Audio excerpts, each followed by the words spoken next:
अस्सलाम वालेकुम everyone, I am फ़रियाल है और आज के लेक्चर में हम पढ़ेंगे लूप्स के बारे में।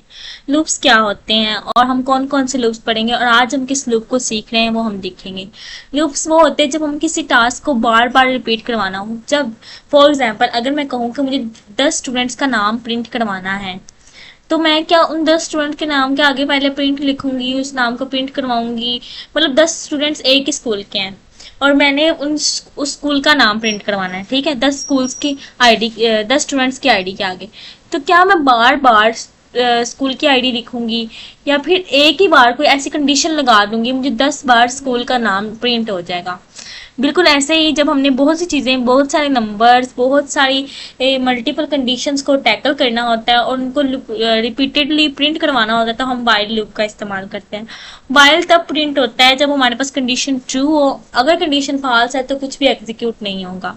इसके लिए सबसे पहले मैं आपको इसका सिंटैक्स बता देती हूँ। हम पहले वाइल कंडीशन और स्टेटमेंट। आज हम जो पढ़ रहे हैं वो वाइल लूप है, लेकिन नेक्स्ट जब हम पढ़ेंगे तो वो होगा फॉर लूप। और वाइल लूप क्या कहता है? वाइल कहता है कि जब कंडीशन ट्रू होगी तब मैं एक स्टेटमेंट प्रिंट करवाऊंगा, बिल्कुल इफ की तरह। लेकिन इफ में ये होता है कि हम कंडीशंस को चेक करते हैं, लेकिन वाइल में ये होता है कि हम टास्क को रिपीटेडली लूप में एग्जीक्यूट करते हैं। मतलब ये कि टास्क रिपीटेड टाइम होता रहेगा, जब तक कंडीशन ट्रू होगी टास्क रिपीट होता रहेगा, जब तक कंडीशन फॉल्स नहीं हो जाती। जिस तरह मैं इधर कहूँ कि मेरे पास एक कंडीशन है, सपोज मैं अगर कह रही हूँ कंडीशन ट्रू है, तो मेरे पास एक स्टेटमेंट प्रिंट होगी, ठीक है। फिर वो दोबारा जाकर कंडीशन चेक करेगा। अगर कंडीशन ट्रू है फिर एक स्टेटमेंट प्रिंट होगी और फिर दोबारा जाकर कंडीशन को चेक करेगा। अगर फिर कंडीशन ट्रू है तो फिर स्टेटमेंट प्रिंट होगी। फिर अगर कंडीशन फॉल्स हो जाती है तो फिर कुछ भी एग्जीक्यूट नहीं होगा और हमारा कोड प्रोग्राम से बाहर, मतलब प्रोग्राम रन होना बंद हो जाएगा, ठीक है।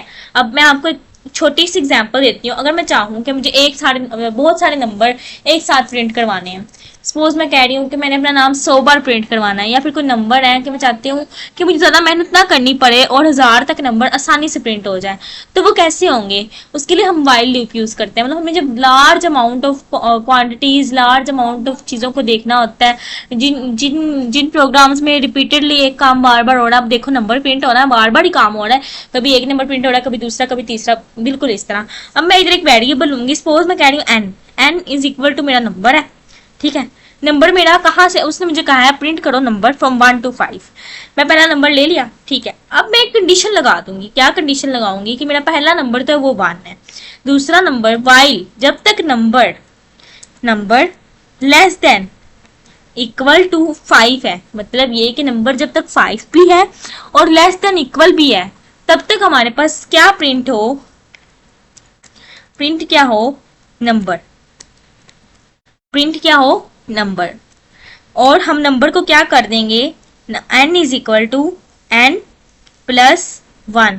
ये मैंने कौन सा ऑपरेटर यूज किया है, इसके बारे में तो आपको मैंने पढ़ाया ही था कि मैंने यहाँ इंक्रीमेंट कर दिया है, इंक्रीमेंट कर दिया। और इधर मैंने कंपाउंड असाइनमेंट ऑपरेटर का इस्तेमाल किया है कि इसने एन के अंदर जो भी वैल्यू होगी, सपोज पहला नंबर 1 था, अब 1 के अंदर जो भी वैल्यू होगी 1 + 1, फिर जाके कंडीशन चेक होगी। और बिल्कुल इसका काम पता है किस तरह होगा, मैं आपको बताती हूँ। सपोज मैं सारे कोड को, अब ये काम कैसे करेगा? सबसे पहले जो हमारे पास एन होगा, अगर वो 1 है, ठीक है, वो जाएगा, वो देखेगा दूसरी लाइन में जाके कि जो 1 है, 1 जो है वो लेस देन 5 है। कंडीशन ट्रू होगी और हमारे पास जो है 1 प्रिंट हो जाएगा। मीन टू से अगर हमारी कंडीशन ट्रू हो जाएगी इधर, तो इधर हमारे पास 1 प्रिंट हो जाएगा। फिर दूसरे नंबर पे वो आएगा और 1 के अंदर 1 को ऐड कर देगा, मतलब अब वैल्यू हो गई 2। फिर ऊपर जाएगा, अब वैल्यू क्या हो गई है? अब n की वैल्यू क्या हो गई है? 2। फिर वो चेक करेगा, अब वो देखेगा कंडीशन 2 लेस देन 5 है। फिर वो दोबारा जाके प्रिंट करवा देगा किसको? 2 को। उसके बाद इंक्रीमेंट क्या करेगा? 2 के अंदर 1 ऐड कर देगा, 3 हो जाएगा। अब दोबारा कंडीशन ऊपर जाएगा, n is equal to n की वैल्यू क्या हो गया? 3। अब 3 के बाद वो जाके चेक करेगा दोबारा, 3 लेस देन 5 है, तो अब देखेगा 3 लेस देन 5 है, तो वो 3 को भी प्रिंट करवा देगा। इधर क्या कर रहा है? स्टेटमेंट में प्रिंट।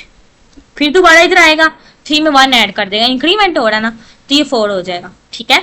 फिर ऊपर जाएगा, फिर देखेगा कि मैं अब एंड फिर ये मतलब ये कोड किस तरह होता है मैं आपको बताती हूँ। रुको मैं इसको कॉपी करती हूँ पहले और इसको उधर जाके अब हम पेंट पे जाके देखेंगे कि हमारा कोड रन कैसे हुआ है। सपोज अब पहले क्या होगा, सबसे पहले कंडीशन है n is equal to 1, n is equal to 1 है, वो जाएगा n की कंडीशन चेक करेगा, वो देखेगा कि n लेस देन 5 है, मतलब 1 जो है वो लेस देन अगर 5 है तो फिर वो प्रिंट करवा देगा 1 को और इधर नीचे आके वो प्रिंट करवा देगा। फिर वो क्या करेगा 1 में प्लस कर देगा 1, n plus is equal to आप लिख सकते हैं n is equal to n plus 1 भी लिख सकते हैं, कोई इसमें वो नहीं है। फिर वो 2 को लेके जाएगा, अब n की वैल्यू क्या है 2, अब 2 के साथ कंडीशन चेक करेगा 2 लेस देन 5 है और फिर इधर 2 प्रिंट करवा देगा, 2 लेस देन 5 है कंडीशन ट्रू होगी, इधर 2 प्रिंट हो गया, ठीक है। और फिर इधर क्या होगा 2 के अंदर प्लस 1 हो जाएगा तो ये 3 हो जाएगा। देन बिल्कुल इस तरह वो 3 के पास जाएगा, 3 n की वैल्यू 3 होगी, 3 भी लेस देन 5 है और बिल्कुल इसी तरह ये 3 को भी प्रिंट करवा देगा इधर और 3 के अंदर 1 का इंक्रीमेंट कर देगा जो होगा 4, ठीक है। उसके बाद दोबारा जाएगा, अब n की वैल्यू क्या होगी अब 4, अब 4 भी लेस देन 5 है तो वो देखेगा 4 लेस देन 5 है तो वो देखेगा और इधर आके नीचे 4 को भी प्रिंट करवा देगा, मतलब वो कहेगा 4 भी ठीक है। अब क्या वैल्यू होगी 5 और जब 5 वैल्यू होगी तो n की वैल्यू भी हो जाएगी 5। अब कंडीशन में क्या है कि 5 या तो छोटा हो या बराबर हो, 5 लेस देन इक्वल टू 5, अब 5 लेस देन भी है और इक्वल भी है, मतलब ये कि 5 इक्वल है 5 के, ठीक है। एक कंडीशन ट्रू होगी 5 प्रिंट होगा, अब इधर आके इंक्रीमेंट हो जाएगा 6 का, ठीक है। अब क्या होगा, अब n की वैल्यू है 6, जब वो दोबारा कंडीशन चेक करेगा तो क्या होगा 6 जो है वो लेस देन 5 नहीं है, ना ही 6 इक्वल है 5 के, तो कोड आगे रन नहीं होगा, कोड एग्जीक्यूट। बिल्कुल इसी तरह अगर मैं आपको इधर रन करके दिखाती हूँ तो अभी क्या करती हूँ मैं इधर रन करती हूँ तो हमारे पास काउंटिंग रन हो जाएगी। अच्छा यहाँ हमारे पास ये वाला एरर आ गया, इसको हमें ये करना पड़ेगा और इसको भी इसके साथ ही लगाना पड़ेगा। अब हम रन करके देखते हैं हमारे पास क्या, हमारे पास उसने 1 2 3 4 5 काउंटिंग प्रिंट करवा दिया है। उसने क्या किया है, उसने 5 तक काउंटिंग प्रिंट करवा दी। बिल्कुल इस तरह अगर मैं चाह रही हूँ मैंने वेलकम प्रिंट करवाना है तो मैं एक नेम लूंगी, एक लफ्ज ले लेती हूँ या फिर मैं ऐसे भी कह सकती हूँ कि n इज इक्वल टू 1, ठीक है। सेम उसी कोड में मैं कह रही हूँ मुझे 5 दफा वेलकम प्रिंट करवाना है, वाइल n नंबर जो है वो लेस देन इक्वल टू 5 है, ठीक है। इधर हम कंडीशन क्लोज कर दें। अब मैं प्रिंट पे n की जगह क्या लिख दूंगी वेलकम। अब हमारे पास 5 बार क्या प्रिंट हो क्या आएगा वेलकम, आप देखिएगा अभी जैसे प्रिंट होगा। बिल्कुल इस तरह मैं n is equal to n plus 1 कर दूंगी। अब मैं दोबारा कोड रन करती हूँ तो मेरे पास देखे 5 बार, ओहो ये मेरे पास दूसरा कोड खुल जाता है। तो अब देखें इस कोड ने क्या किया, इसने ये 5 बार पहले 5 बार काउंटिंग प्रिंट करवाई, देन 5 बार वेलकम प्रिंट करवाया। अच्छा मैं आपको इधर एक और बात बताती हूँ, अगर मैं इस काउंटिंग को करना चाहूँ 100 तक तो मैं इधर 5 की जगह 100 लिख दूंगी। अब देखना काउंटिंग 100 तक प्रिंट होगी। अब डन करते हैं तो वो देखो उसने 100 तक हमें आसानी से काउंटिंग प्रिंट करवा कर दे दिया, हमें ना ज़्यादा मेहनत करनी पड़ी। इसलिए हम जब भी एज ये एक मीम बनी हुई है कि जब भी किसी को उसने कोई कहता है ना कि तुम मुझे इतनी बार सॉरी बोलो तो वो कोडर्स क्या करते हैं वो वाइल लूप में सॉरी प्रिंट करवा देते हैं कि ये लो 1000 टाइम सॉरी, मतलब वो while n is equal to 1 and less than equal to 0 और प्रिंट स्टेटमेंट में जिस तरह मैंने वेलकम लिखा उस तरह सॉरी लिख देते हैं, ठीक है। अब हमने क्या करना है कि find the sum of from 10 to 1, same as हम इसी कोड को लेते हैं। पहले हम क्या करते हैं कि इन कोड्स को हम कर देते हैं कमेंट आउट, क्योंकि ये बाद में हमें हमारे कोड में प्रोग्राम में एग्जीक्यूट होंगे, तो मैं ऐसे करती हूँ इन दोनों को कमेंट कर देती हूँ, ठीक है। तो ये इधर तक कमेंट, ठीक है। अब क्या ये एरर तो नहीं देगा, पहले चेक कर लेते हैं कि हमने कोई इंडेंटेशन लगा दी हो, एरर नहीं दे रहा, ठीक है। अभी कुछ भी प्रिंट नहीं हो रहा। सबसे पहले हम एक नंबर लेंगे, नंबर के बारे में नंबर्स ने कहा है 10 to 1, find the sum of number from 10 to 1। अब उसने क्या कहा है 10 से 1 तक नंबर, अच्छा इसको 1 से 10 कर देते हैं, अभी उल्टे पे नहीं जा रहे। मतलब उसने कहा है 1 से 10 तक नंबर प्रिंट करवाओ। मैं क्या करूंगी मैं एक नंबर नाम का वेरिएबल लूंगी, पहला नंबर है 1, फिर मैं कंडीशन में जाके लिखूंगी while number less than equal to 10, number भी लिखना था यहाँ, सॉरी आप लोग मुझे बताते ही नहीं हो, खैर आप लोग तो मेरे साथ ही नहीं हो, ठीक है। अब मैं क्या करूंगी, मुझे क्या करना चाहिए, मुझे इनका इसका सम प्रिंट करवाना है। मैं क्या करूंगी, सम इज इक्वल टू, मैं एक वेरिएबल लूंगी सम नाम का, उसमें क्या करूंगी सम प्लस मैं क्या करूंगी नम। मतलब इस स्टेटमेंट का क्या मतलब है, इस स्टेटमेंट का मतलब ये है कि अगर अभी नंबर, इधर मैं आपको करके दिखाती हूँ, पहला नंबर 1 था और 1 लेस देन 10 है, कंडीशन 1 लेस देन 10 होगा, कंडीशन ट्रू हुई, अगले नंबर पे आके क्या होगा, sum is equal to sum plus num. अच्छा इधर पहले मैं एक और वैलिड कंडीशन ले लेती हूँ, मैं पहले कह देती हूँ सम इज इक्वल टू 0। सम में पहले 0 पड़ा हुआ है, अगर आप ये नहीं भी लिखोगे तो सम को 0 ही कंसीडर करेगा, क्योंकि हमने सम के अंदर कोई वैल्यू नहीं लिखी। अब क्या होगा 0 प्लस 1, अब सम की वैल्यू क्या हो गई 1। अब ये देखिए सम के अंदर ये वैल्यू स्टोर हो रही है ना, ठीक है। बिल्कुल इसी तरह अगर अब नेक्स्ट इधर इंक्रीमेंट होगा एक, वो इंक्रीमेंट कैसे कि जब हम नेक्स्ट लाइन पे जाएंगे तो इधर मैं लिखूंगी num plus is equal to 1, मतलब नम के अंदर प्लस 1 कर दो, या फिर हम इसको इस तरह लिख देते ताकि आपको समझ आ जाए नम प्लस 1, ठीक है। अब क्या होगा, अब इधर क्या हो रहा है, 1 के अंदर एक नंबर ऐड हो गया, मतलब 1 प्लस 1 क्या हो गया 2। अब हमारे पास नंबर क्या है 2, ठीक है। अब 2 दोबारा 10 से छोटा है, कंडीशन ट्रू हो जाएगी, 2 जो है वो लेस देन 10 है, कंडीशन ट्रू हुई। इधर क्या होगा कि 1 के अंदर क्या ऐड हो जाएगा 1 प्लस 2, क्या ऐड हो जाएगा हमारे पास 1 प्लस 2, और ये हमारे पास क्या हो जाएगा 3, ठीक है। और इधर नंबर में हम क्या करेंगे, नंबर में हमारे पास क्या हो जाएगा, नंबर हमारे पास अभी 2 ही है और 2 में प्लस 1 क्या कर देंगे इंक्रीमेंट, और इसमें 3 हो जाएगा। ये सम की वैल्यू है, ये सम की वैल्यू 3 हुई है इधर, क्योंकि हमने 1 में प्लस कर दिया 2 को, पहले 0 था बाद में 2 आया, उसको हमने 1 में प्लस कर दिया, अब आगे 3 आया। हम क्या करेंगे, इधर आके पहला अगला नंबर है हमारे पास 3 भी लेस देन 10 है, इधर हम लिख देते हैं 3 लेस देन 10 है, बिल्कुल इस तरह 3 में प्लस हो जाएगा 3, ठीक है। और हमारे पास फाइनल रिजल्ट क्या आ जाएगा 6।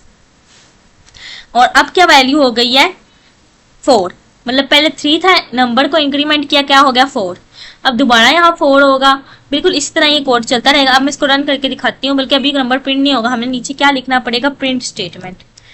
प्रिंट में हम क्या करेंगे कि बाद में हम सारा सम प्रिंट करवा देंगे, फाइनल सम। प्रिंट में हम क्या करेंगे, सम ऑफ 10 नंबर्स इज, मैंने कह दिया सम ऑफ 10 नंबर इज, इधर अपने वेरिएबल को हम प्रिंट करवा देते हैं। जब लास्ट पे बात आएगी, लास्ट में हमारे पास नंबर क्या हो जाएगा 11 फिर दोबारा ऊपर जाएगा 11 वाला नंबर हो जाएगा। चलो मैंने सारे ये नंबर सोल्व कर दिए, मैं डॉट्स लगा दी, सपोज सारे नंबर सोल्व हो गए, ऊपर 11 आया। जब 11 कंडीशन 11 जो है वो लेस देन 10 हो जाए, 10 है, और ये कंडीशन हमारे पास क्या होगी फॉल्स, तब क्या करेगा कि ये वाइल सीधा प्रिंट पे जंप कर देगा और जो प्रिंट स्टेटमेंट होगी वो प्रिंट हो जाएगी। अब हम इसको रन करके देखते हैं तो हमारे पास देखते हैं क्या आता है। सम ऑफ 10 नंबर इज, अच्छा ये मैंने गलती कर दी यहाँ, कैसे कि वो अलग अलग सम को प्रिंट करवा रहा है, हमें इसको एरर क्यों आ रहा था, क्योंकि हमने जो है ये सम जो था इसके नीचे बिल्कुल इधर पेस्ट लिखा हुआ था, लेकिन जब तक हम इसको वाइल के नीचे नहीं लिखेंगे तब तक ये हमारा प्रिंट नहीं होगा। वो किस लिए, क्योंकि पाइथन जो है वो इंडेंटेशन एरर दे देता है, पाइथन इसको वाइल की स्टेटमेंट समझ रहा था और इससे बार बार एग्जीक्यूट कर रहा था। अभी इसको पाइथन क्या समझेगा, अब इसको पाइथन समझेगा कि ये मेरे कोड के मतलब वाइल के नीचे कुछ है प्रिंट हुआ, जब सारा वाइल एग्जीक्यूट हो जाएगा तब ये प्रिंट होगा। तो अब रन करके देखते हैं तो हमारे पास सम ऑफ 10 नंबर इस 10 नंबर का सम 55 आता है, ठीक है। और होप सो आप लोगों को इतनी बात की समझ आई होगी। अब ये टास्क जो है ये आप खुद करके आओगे, print even number from 2 to 10। Even का आपको मैंने बताया था कि वाइल कंडीशन में क्या आएगा कि नंबर जो है अगर उसका मोड 2 के डबल इक्वल टू आ जाए, number mod 2 double equal to 0 आ जाता है तो फिर वो इवन नंबर है। और उसको फिर कैसे करना है आपने, वो आप खुद करोगे, ये आपका टास्क है। किस तरह की इधर आप प्रिंट लिखोगे, फिर इसके नीचे इंक्रीमेंट करोगे। आपने एक बात याद रखनी, जो मैंने अभी गलती की है वो ये गलती थी कि मैंने क्या किया कि अगर यहाँ मैंने अब करना है number mod 2 double equal to 0, फिर मैं नंबर का एक इंक्रीमेंट करवाऊंगी, num plus is equal to 1, then मैं इधर फिर दोबारा प्रिंट में जाके तमाम नंबर्स को प्रिंट करवाऊंगी, ठीक है। और आज के लिए इतना ही। होप सो आप सबको मेरी बात की समझ आ गई होगी। एक और लूप, इन्फिनाइट लूप, इसके बारे में हम बाद में बात करेंगे, वीडियो बहुत लंबी हो रही है, तो दैट्स वाई मैंने चाह रही कि आप लोगों के लिए मैसेज हो। और अगर आपसे ये प्रोग्राम सोल्व ना हो तो मैं नेक्स्ट वीक ये वाला प्रोग्राम भी सोल्व करवाऊंगी, ठीक है।